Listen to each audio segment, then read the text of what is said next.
ഇന്നത്തെ സ്പെഷ്യൽ കൊഞ്ച് കറിയാണ് കേട്ടോ. കൊഞ്ച് വാങ്ങിയിട്ടുണ്ടായിരുന്നു, നല്ല അടിപൊളിയായിട്ട് ക്ലീൻ ചെയ്തു.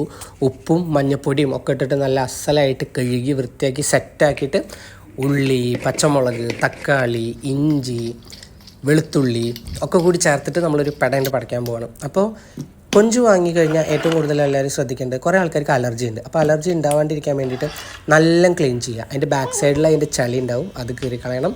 ഫ്രണ്ട് സൈഡിലൊരു നൂല് പോലത്തെ ഒരു കറുപ്പ് സാധനം കിട്ടും, അതും കിട്ടണം. പിന്നെ നല്ല ഉപ്പൊക്കെ ഇട്ട് നല്ല കഴുകുക. അത് കഴിഞ്ഞിട്ട് മഞ്ഞൾപ്പൊടി ഇട്ട് നല്ല കഴുകുക. പിന്നെ ഞാൻ തക്കാളിയും ഉള്ളിയും വെളുത്തുള്ളിയും ഇഞ്ചിയും പച്ചമുളകും ഇത് മാത്രമേ യൂസ് ചെയ്തിട്ടുള്ളൂ കേട്ടോ ഈ കറിക്ക്. നല്ല പാൻ എടുത്ത് വെച്ചു, അതിലേക്ക് വെളിച്ചെണ്ണ ഒഴിച്ചു.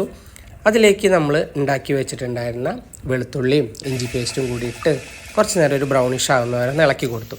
അതങ്ങോട്ട് ബ്രൗണിഷ് ആകുമ്പോഴേക്കും കുറച്ച് നമ്മുടെ കറിവേപ്പില ഉണ്ടായിരുന്നു, കറിവേപ്പില ഒന്നും കൂടി ഇട്ട് കൊടുത്തു. കറിവേപ്പില ഇട്ട് കൊടുക്കുമ്പോൾ നല്ല സ്മെല്ലായിരുന്നു കേട്ടോ. എന്താ രസം.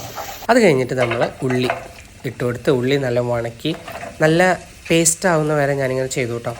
അത് കഴിഞ്ഞിട്ട് അതിലേക്ക് കുറച്ച് ഉപ്പൊക്കെ ഇട്ട് കൊടുത്തു. എങ്ങനെ ഉണ്ടെന്ന് അറിയണ്ടേ. പിന്നെ അതിന് ശേഷം നമ്മുടെ തക്കാളിക്കുട്ടനെ ഇട്ടിട്ട് വതക്കി നല്ലൊന്ന് പേസ്റ്റ് രൂപത്തിലാവുന്ന വരെ ഒന്ന് വതക്കി കൊടുത്തിട്ടോ. ഉപ്പിടുന്നത് പലർക്കും അറിയാമല്ലോ, പെട്ടെന്ന് ഇതാവാൻ വേണ്ടിയിട്ടാണ്, വേവാൻ വേണ്ടിയിട്ടാണ്. അത് കഴിഞ്ഞിട്ട് നമ്മുടെ സ്വന്തം പച്ചമുളകിനെയും വാരി വെതറിയാൻ കിട്ടും. അത് കഴിഞ്ഞിട്ട് നമ്മുടെ പൊടികളൊക്കെ ചേർക്കണം. പൊടികൾക്കായിട്ട് കുറച്ച് മഞ്ഞൾപ്പൊടി, പിന്നെ അതേപോലെ കുറച്ച് മുളക് പൊടി, അതിനുശേഷം കുറച്ച് മല്ലിപ്പൊടി, അങ്ങനത്തെ ചെറിയ ഐറ്റംസ്. ഇതൊക്കെ കഴിഞ്ഞിട്ട് കുറച്ച് ഗരം മസാല കൂടി ഇട്ട് കൊടുത്തു. ഗരം മസാല ഇട്ട് കൊടുക്കുന്നത് എന്തിനാണെന്ന് വെച്ച് കഴിഞ്ഞാൽ കുറച്ചൊരു സ്മെല്ലിഷ് ആവാൻ വേണ്ടി. ചിക്കൻ മസാല പൗഡർ ഞാൻ എടുത്തില്ല കേട്ടോ, ഗരം മസാല മാത്രമേ ഇട്ട് കൊടുത്തുള്ളൂ. എന്നിട്ടൊക്കെ കൂടി ചെറുപറ എന്ന് പറഞ്ഞിട്ട് ഇളക്കി യോജിപ്പിച്ച് കുറച്ച് നേരം ഞാനൊന്ന് ഇട്ടു. അതിനുശേഷം നമ്മുടെ കൊഞ്ചുകുട്ടനെ നൈസായിട്ട് അതിലേക്ക് ഇട്ടു. കൊഞ്ചെന്താ മഞ്ഞ കളറിലേക്ക് എന്ന് വെച്ച് കഴിഞ്ഞാൽ മഞ്ഞപ്പൊടി ഇട്ട് നല്ല കഴുകി വൃത്തിയാക്കി ഉണ്ടാട്ടോ. ഇതിൽ ഓൾമോസ്റ്റ് വെള്ളമുണ്ട്. അപ്പോൾ നമ്മൾ കുറച്ച് നേരം അടച്ചു വെച്ച് കഴിഞ്ഞാൽ അതിൻ്റെ വെള്ളത്തിൽ തന്നെ അതൊന്ന് വേവും. അന്ന് ഞാൻ ജസ്റ്റ് തുറന്ന് നോക്കിയപ്പോൾ കൊഞ്ചൊക്കെ കണ്ടു, ഇങ്ങനെ റൗണ്ടായിട്ട് വന്നു. നീളത്തിലുണ്ടായിരുന്ന കൊഞ്ച് റൗണ്ടായി.